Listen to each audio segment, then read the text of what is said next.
नमस्कार। रीवा 24 के ताजा तरीन अंक के साथ मैं शैलेंद्र। सबसे पहले प्रमुख खबरें। वृक्षारोपण के दौरान खोदे गए गड्ढों के पैसे के लिए दर दर भटक रहे मजदूर। 3,80,000 गटक गए ठेकेदार। परियोजना अधिकारी की तानाशाही से तंग आकर रायपुर करचुलियान की आंगनबाड़ी कार्यकर्ता ने कलेक्टर रीवा को सौंपा ज्ञापन।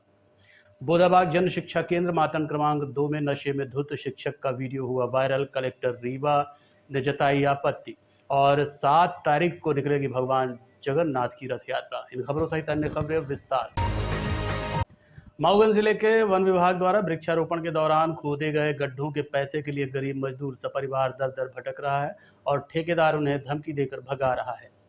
पूरा मामला मऊगंज जिले का है, जहां जंगल विभाग द्वारा वृक्षारोपण के लिए 27,000 गड्ढे मलकपुर में ठेके पर खोदने को दिए गए थे, जिसे मजदूरों ने लगभग 1.5 महीने में मिलकर खोद डाला, जिसकी कुल राशि 3,80,000 रुपये बनती है। लेकिन अब ठेकेदार मामूली खर्च देकर बाकी के पैसे देने से मना कर रहा है। ठेकेदार का कहना है कि 7 रुपए की लागत से पैसा लेना है तो लो, नहीं तो जो करना है कर लेना, मैं एक पैसा नहीं दूंगा। कुल मिलाकर मजदूरों की माने तो ठेके के हिसाब से 1/3 हिस्सा ही मजदूरों को दिया जा रहा है, यानी 3,80,000 की जगह मात्र 1,59,000 ही ठेकेदार देने को तैयार है। बीते दिनों जब ठेकेदार से मजदूर अपने हक का पैसा मांगने के लिए पहुंचे तो ठेकेदार ने ये कहकर भगा दिया कि तुम्हें जो करना हो कर लो, हम पैसे नहीं देंगे। वहीं अपने गुर्गों को साथ ले जाकर जान से मारने की धमकी भी दी।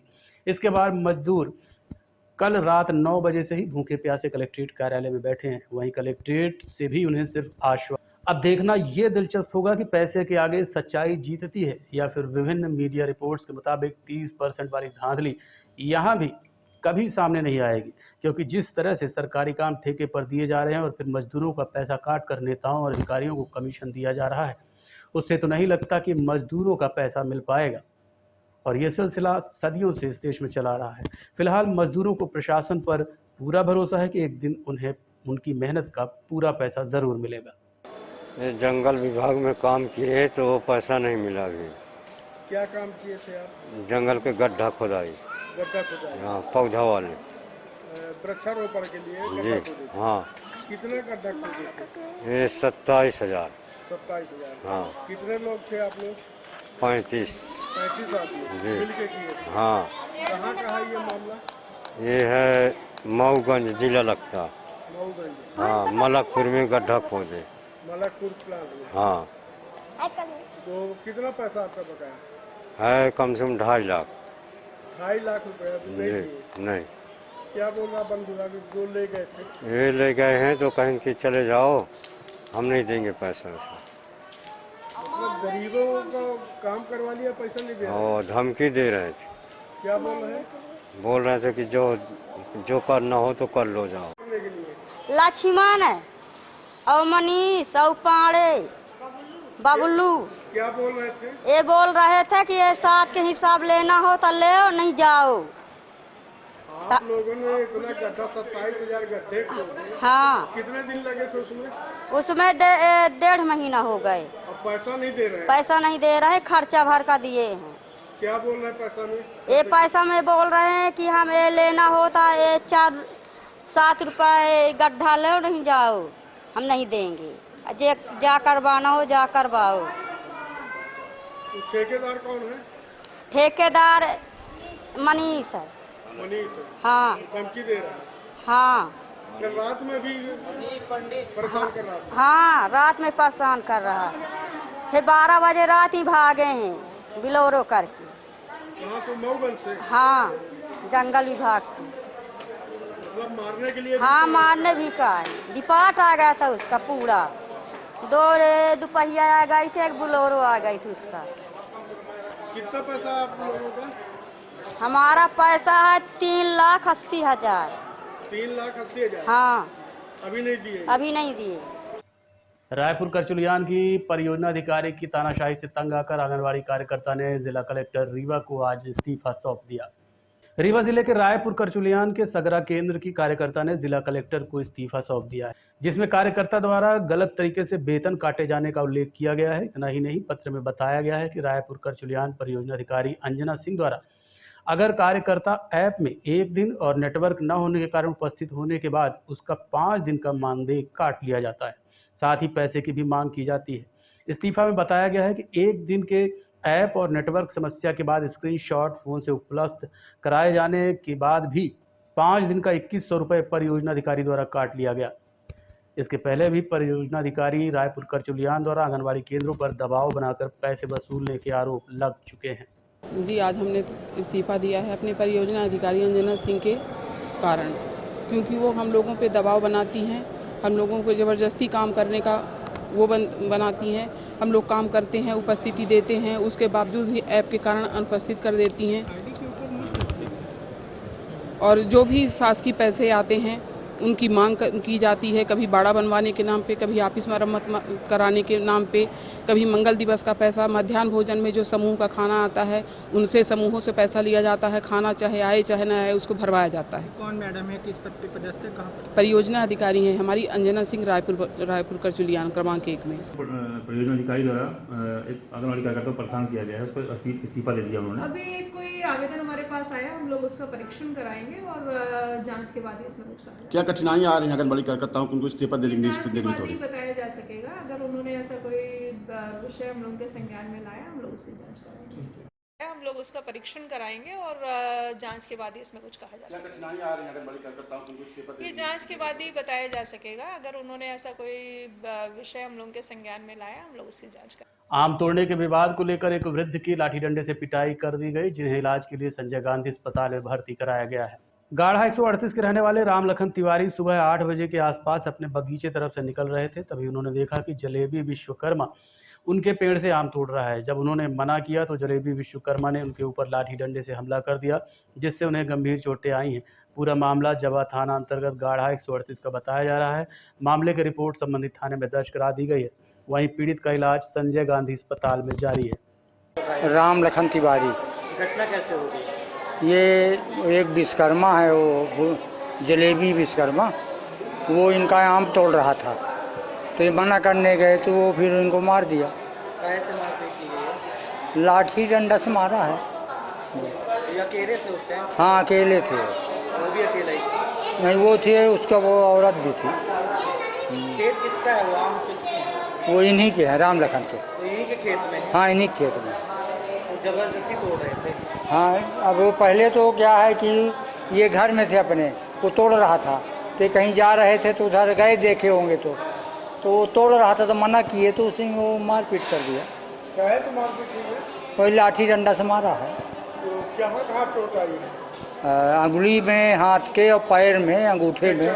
हाँ, और बाकी से पूरे शरीर में है, हाथ पैर में। ये कब की घटना है? ये कल की है, कल 8-9 बजे सुबह। गाँव कौन सा है? गाढ़ा 138, गाढ़ा 138 जवा थाना। जवा के रहने वाले। शिकायत की है आप लोग? हाँ, FIR है। आरोपी गिरफ्तार हो गए? अभी गिरफ्तार नहीं हुआ। देखते रहिए रीवा 24 न्यूज। मिलते हैं छोटे से ब्रेक के बाद। हड्डी जोड़ एवं रीढ़ रोग तथा स्त्री रोग एवं प्रसूति रोग का इलाज एक ही छत के नीचे। विघ्नहर्ता hospital and trauma centre, hotel landmark के पास, रतहरा, रीवा। डॉक्टर संतोष सोनी, पूर्व चिकित्सक, बॉम्बे हॉस्पिटल, मुंबई। हड्डी जोड़ एवं रीढ़ रोग विशेषज्ञ, छोटे चीरे एवं दूरबीन विधि द्वारा हाथ तथा पैर की हड्डियों का ऑपरेशन। गठियाबात, जटिल एवं बिगड़े हुए फ्रैक्चर का बेहतर इलाज करते हैं डॉक्टर संतोष सोनी। विघ्नहर्ता हॉस्पिटल ट्रॉमा सेंटर में ही स्त्री एवं प्रसूत रोग विशेषज्ञ डॉक्टर शैलजा सोनी भी उपलब्ध हैं, जिनकी देखरेख में नॉर्मल डिलीवरी, सिजेरियन ऑपरेशन एवं बच्चेदानी से संबंधित ऑपरेशन की बेहतर सुविधा। संतानहीन दंपत्ति तत्काल संपर्क करें।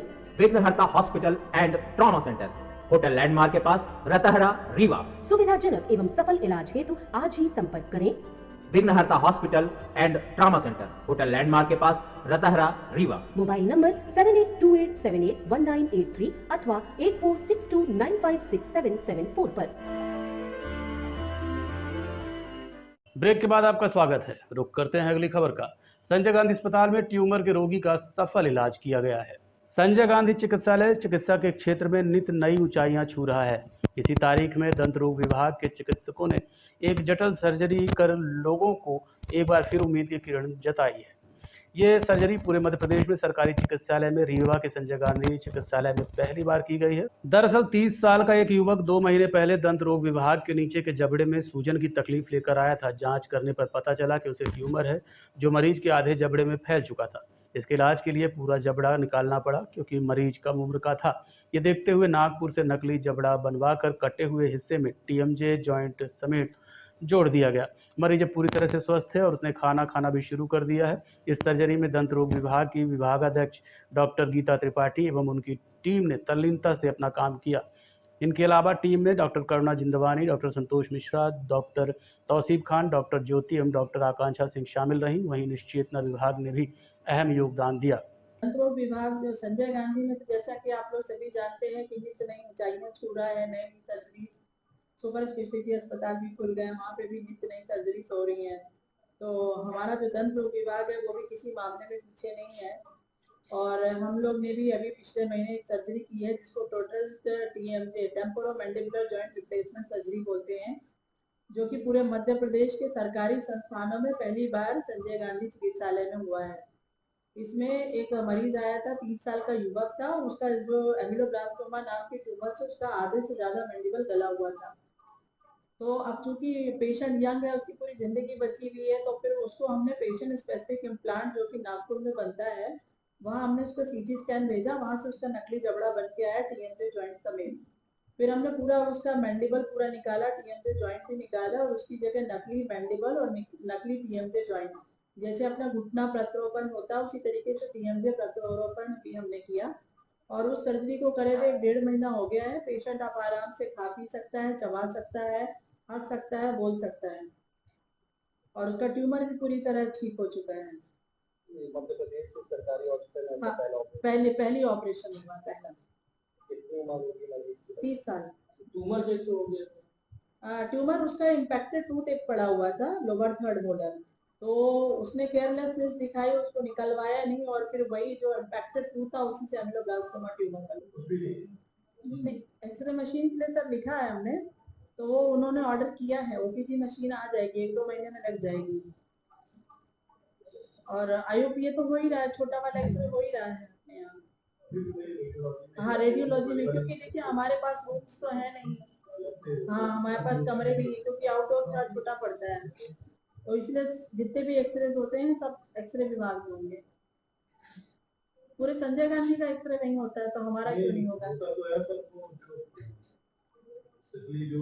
हाँ, वो ओपीजी मशीन नहीं है। सब चीजों के लिए भी अपन कर रहे हैं और गया हुआ है और जल्दी ही ये आने की उम्मीद है। माननीय मंत्री जी इस पे लगे हुए हैं, उन्होंने अलग से भी शासन से भी उन्होंने अलग से बजट किया है और हमारे सीएसआर से भी हमारी बात हो गई है, तो उसमें भी हम अलग से ये सारी मशीनें और उपकरण उपलब्ध करा रहे हैं।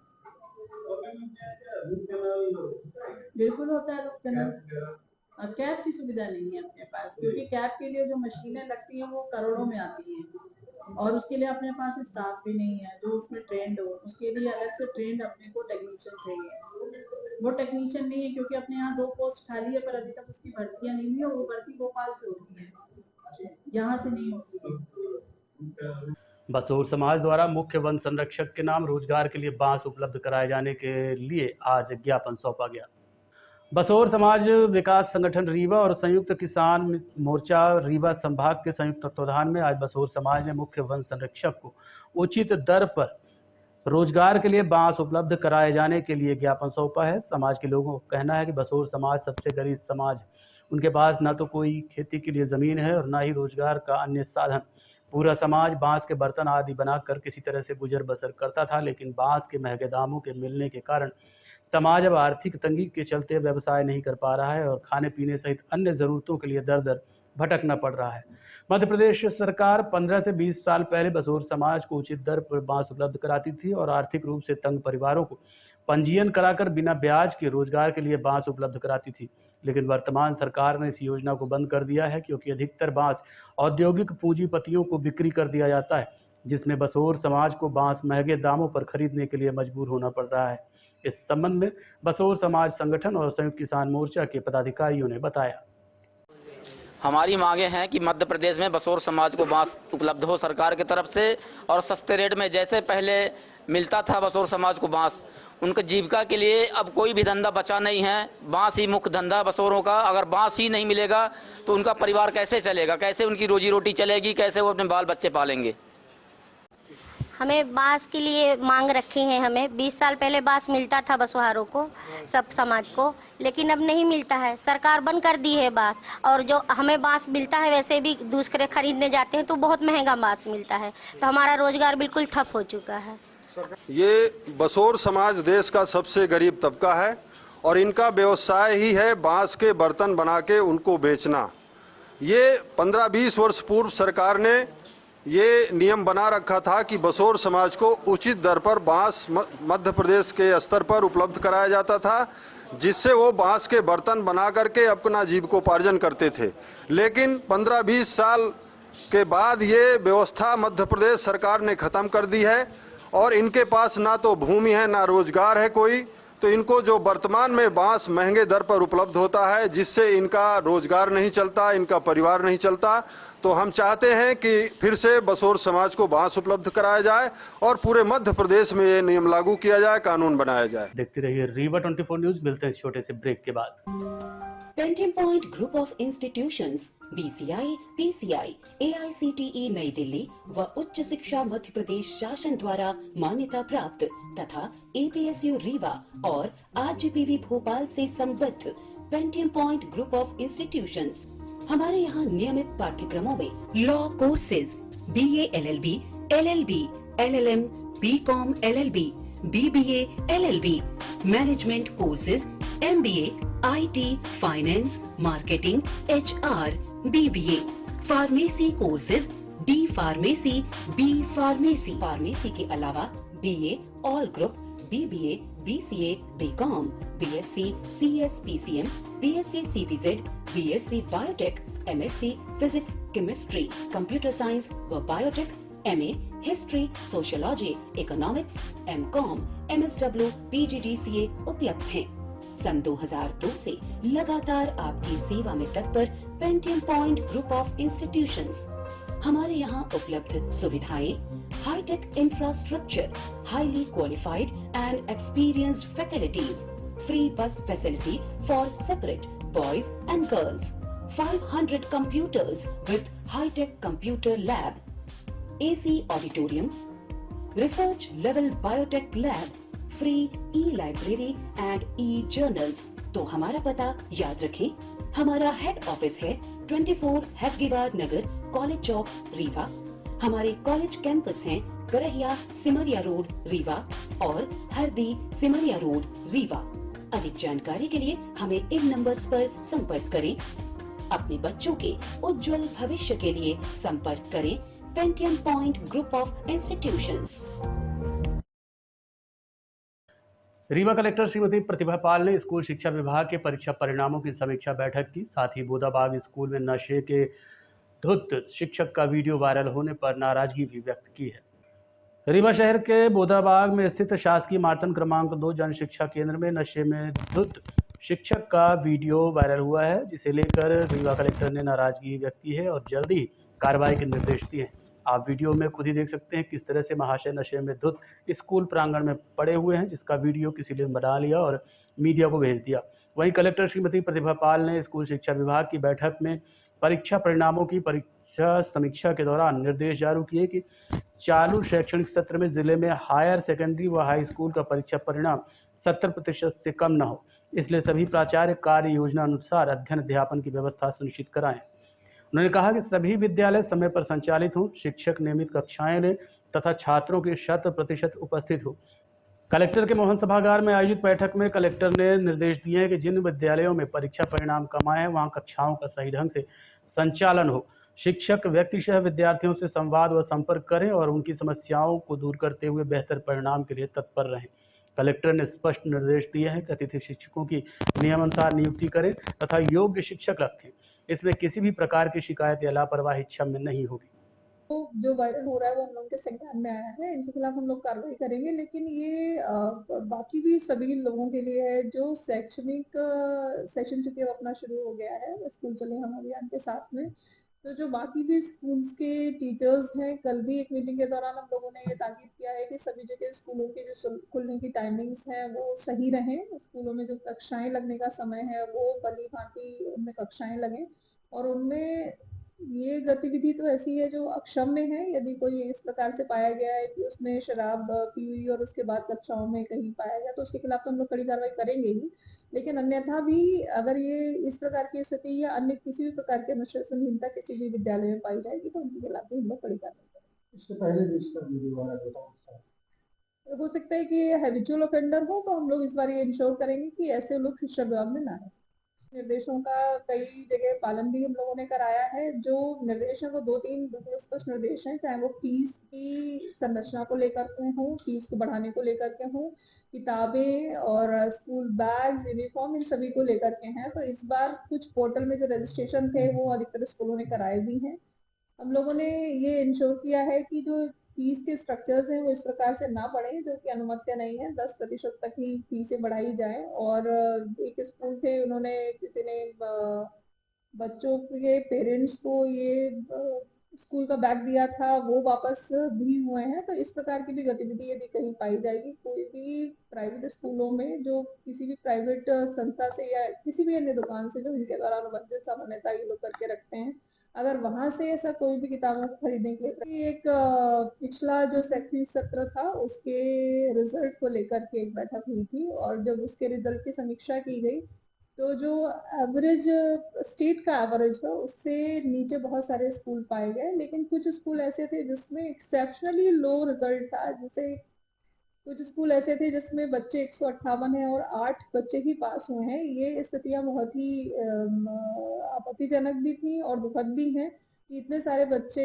लगभग हम लोगों का जो रिजल्ट था 54%, 62% क्लास 10th में और 12th में रेस्पेक्टिवली था।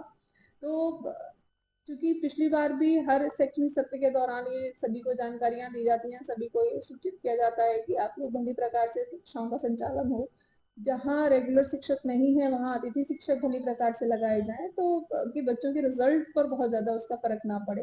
लेकिन कुछ जगह हम लोगों ने देखा जहाँ बिल्कुल ध्यान नहीं दिया गया है, जहाँ एक्सेप्शनली खराब रिजल्ट हैं, ऐसे लोगों के खिलाफ कार्रवाई की गई है। वहीं दूसरी तरफ हम लोगों ने ये भी देखा कि कुछ स्कूल्स ऐसे हैं जो दूरस्थ हैं। शहरी क्षेत्र के स्कूल, पीके स्कूल मातड़ ने तो अच्छा परफॉर्म किया ही है, लेकिन दूरस्थ डभौरा का जो स्कूल है उन्होंने बहुत अच्छा परफॉर्म किया, 90+ % उनके रिजल्ट हैं। तो उन लोगों को 15 अगस्त के दिन मुख्य कार्यक्रम में सम्मानित करने के लिए भी निर्देशित किया गया कि उनके प्राचार्य और उनकी पूरी टीम उस दिन 15 अगस्त को सम्मानित भी होगी। तो कुल मिलाकर के बोर्ड परीक्षाएं बच्चों के लिए बहुत आवश्यक होती हैं। तो हमारा पूरा शिक्षा विभाग न सिर्फ 10वीं बल्कि 12वीं की भी बोर्ड परीक्षाओं में अच्छी स्ट्रैटेजी के साथ में तैयारी करें और आने वाला जो हमारा आपका शैक्षणिक सत्र है उसमें हम लोग इस बार से और बेहतर परफॉर्म करें और स्टेट से बेहतर परफॉर्म करें, क्योंकि रीवा का लिटरेसी रेट अच्छा है। तो इसमें कोई कारण नहीं है कि हमारे यहाँ का जो बोर्ड का रिजल्ट है वो खराब है। जो जिन लोगों पे कार्रवाइयां हुई हैं उनके रिजल्ट 0 से 10% के बीच में थे, यानी उनके यहाँ जितने भी स्टूडेंट्स रजिस्टर्ड थे उसमें से 9%, 8% या 10% का रिजल्ट था, जो कि बहुत ही शॉकिंग है कि 10% रिजल्ट तो उन्हीं दशाओं में रहता है जबकि प्रयास बिल्कुल भी ना किए गए। तो ऐसे ही लोग को दंडित किया गया, ऐसे प्राचार्यों को निलंबित किया गया है। साथ ही चूंकि बीओ की भी जवाबदारी है कि ऐसे सीनियर सेकेंडरी और हाई स्कूल के का निरीक्षण करते हैं तो उनकी भी 2 वेतन वृद्धियां रोकी गई हैं, 4 लाख। भगवान जगन्नाथ स्वामी का आज देव विधि से इलाज किया गया, जिसके बाद वो ठीक हो गए हैं। अब 7 जुलाई को रथ यात्रा निकलेगी। गत 22 जून को भगवान जगन्नाथ बीमार हो गए थे, जिसके बाद मंदिर के कपाट बंद हुए थे और दर्शन का लाभ भक्तगण नहीं ले सकते थे। लेकिन आज देव वैद्यों ने भगवान का विधि विधान से इलाज किया। इस दौरान वैद्य परिवार के लोग उपस्थित रहे, जिसमें मुख्य रूप से वैद्य ओम प्रकाश पंसारी, उपदेश पंसारी, डॉक्टर मिनल पंसारी, नातिन बिनी पंसारी, ध्वजा पंसारी, उर्वशी पंसारी सहित मंदिर प्रांगण के उपस्थित आचार्यगण एवं पुजारी मौजूद रहे।